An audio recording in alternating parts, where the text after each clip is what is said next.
I remember the day it was. I remember the smell in the air. I was driving down the road with my brand new newborn baby in the car. It was May 15th, 2010.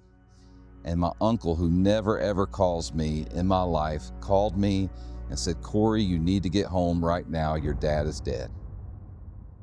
I walked into the scene. I lived about an hour away. I found out that my dad had gone underneath the house, that he had shot himself in the chest. My dad for years had suffered with mental health, disease, and addiction. He had tried multiple times before to take his life. This time he wasn't playing around. No more trying to take it with a bunch of drugs. This time he went in the loneliest place of his life, in the loneliest place in our house, to go die in what he thought was a dignified manner. And I remember being there that night after the police had taken away his body. I watched that. I saw that. I will never, ever have that eradicated from my memory. Always in my life will I remember when they removed his body underneath the house. But I remember one scene very, very clearly. My mom, who was a believer, she loved Jesus, but did not have a relationship with him at all. She was in the garage, she was smoking a cigarette, and I remember specifically looking at that cigarette, and it had burnt down all the way past any tobacco, and her hands were shaking. At this point in time in my life, I was a youth pastor. She looked at me and she asked me this question that will still haunt me to this day. "Corey, is your dad in hell because he killed himself?" Suicide is by far one of the hardest things as a child, as a member of the family, to ever walk through, because it's one of those things that you'll never ever forget. Thing that will always haunt you, to feel like, what if you would have done something? What if you would have said the right thing? What if you would have walked through the room? And so today, I want to travel back to 10 years before that, because without that 10 years, I would have never ever been able to survive that story in my life. I myself had tried to take my own life. I was dating a girl. I heard some news that I was not comfortable with. I had been sliding down a trajectory of complete addiction. I used every single drug that you could smoke, that you could snort, that you could eat for years and years and years. Addiction took me down a path that ultimately tried to take me out. One night, I left the club after hearing this news of my girlfriend, and I said, "I'm tired of living. I have no future. I have no hope." And so right there, right then, after I was in a drug-induced coma, took every single pill that I could possibly imagine. I remember waking up in the hospital. I remember a lady who asked me this question. The question she asked me was, "Son, do you want to live or do you want to die?" Now, because my dad had tried to take his life multiple times before that, I knew the answer that I needed to give. Because if I said, "I don't know," then she was going to take me to a 72-hour holding facility. I didn't want to go there. And so I looked at her in that moment and says, "Ma'am, I want to live." But as she walked out of that room, I didn't know the answer to that inside my soul. I didn't know the answer inside of myself. And so I remember crying out to this God that I'd heard about almost all of my life, that I was very far away from.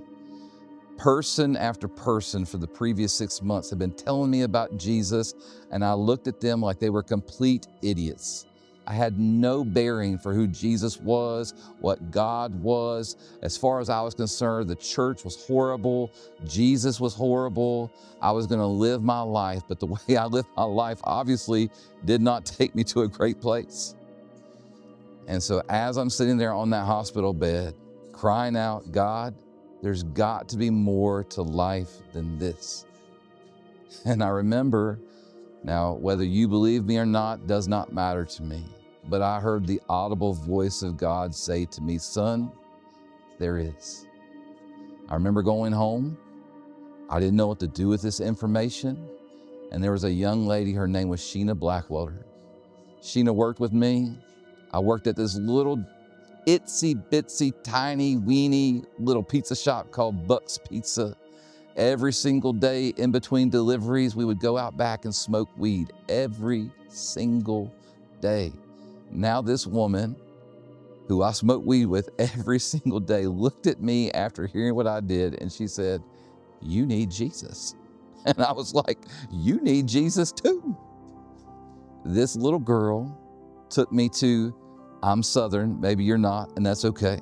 She took me to this little tiny church called Miami Baptist Church.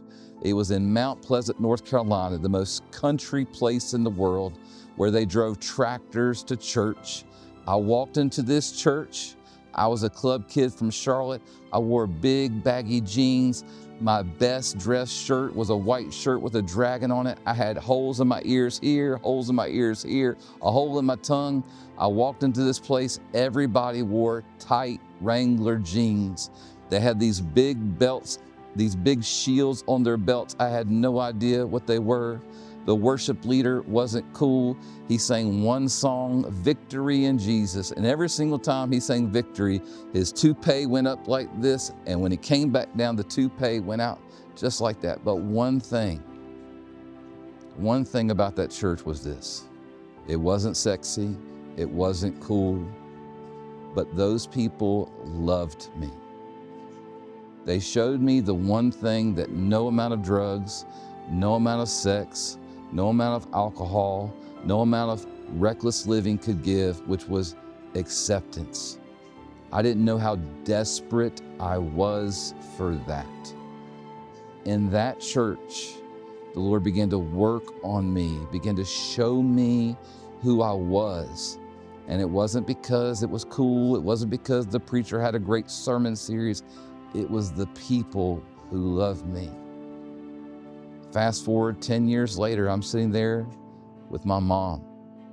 And if it wasn't for those people, if it wasn't for that girl, despite what she was living in that moment, who took the time to show me what love and acceptance was through Jesus, I would not be able to look at my mom in the face and give her hope in the worst part of her life. And so today I want to give you hope. Maybe you're struggling. Maybe you're hurting. You're looking at me. I barely graduated high school. The only thing I ever wanted to do was get high.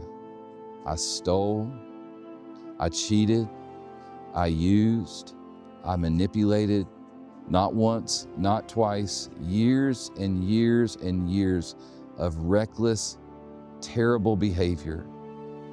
I was a scum of the earth. And this Jesus, for some reason, loves me as a son. And he spoke life into me. I remember when I finally surrendered my life to Jesus, I came to him and I looked at him and I said, I don't deserve to be forgiven. I don't want to be forgiven. I just need you to know that I'm sorry and that I've seen who you are and you're glorious. And I've seen who I am, and I'm wicked and I'm nasty. And so I love you, but I'm sorry. And the words that he whispered in my ears, I did not read the Bible. I did not know this was scripture, but the words that I heard in my heart and my spirit was this: I will never leave you and I'll never forsake you. Today, you're seeing this video. I hope the Holy Spirit, God, the person of Jesus, can use these words that he's whispered to thousands of others, but to me, to whisper them to you. He sees you and he loves you. His plan is better than any plan than you could ever think, ever hope, ever imagine. Please be open to him speaking words of life. I hope you see that my salvation wasn't like that. I didn't magically get better like that. It was a process of people coming to me over this long span of time. And I'm still a work in progress. And so are you. Despite how you feel, God knows who you are. And he loves you. I hope you'll find hope in your darkness today.